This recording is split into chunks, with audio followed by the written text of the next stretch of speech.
the worst things that I see people do in their job search is that they will scrub their story, all of the personal details off of their cover letter, off of their resume. And I ask, why? Why do that? That's why someone will hire you. It's because you're a person. They don't just want an empty body in a seat who can do the numbers all day. They want someone with a personality. They want someone who's going to be enjoyable to work around, someone who belongs. It's your personal story, it's your details that they want. And if you think back through your life, you'll have some big moment, even a medium moment, that corresponds to why you want to do what you want to do. And that's what you ought to be leading with. That's why folks want you. It's your why. It's what's going to sustain you through the hard days. It's going to sustain you through those difficult moments where you don't want to work with a customer, a coworker's being a dick, or you have some jerk of a boss. But at the end, it's not going to matter because you're in your field, your position, your role, your whatever, trying to solve whatever corresponds to your why.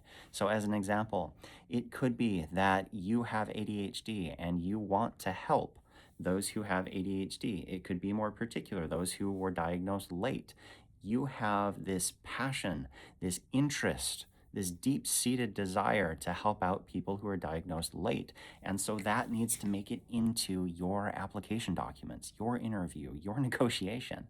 It needs to make it into every aspect of what you do because that is what makes you you, and it is what makes you a good, reliable coworker. Another example is it could be that you fully believe in single income households because you missed your mom and your dad growing up and you don't think anyone should have to experience that. That is a deep seated why that you can go back to time and time again, regardless of how hard things get. A third example, it could be that as a kid, you were walking down the street and you saw all the beautiful lights. You saw marketing message after marketing message, and you thought, I want to do that someday. I want to help people know why to buy things. I want to be able to make beautiful images. I want to be able to make beautiful words like that. And as a kid, you're probably not thinking too deeply about all of it. But at some level, it spoke to you. You liked the bright lights. You liked the flashiness. You liked what happened. You liked that it gathered your attention. And you wanted to be able to do that. You knew that you wanted to work with people in that aspect. That's the kind of story that you can go back to and seem more like just a resume to a prospective employer.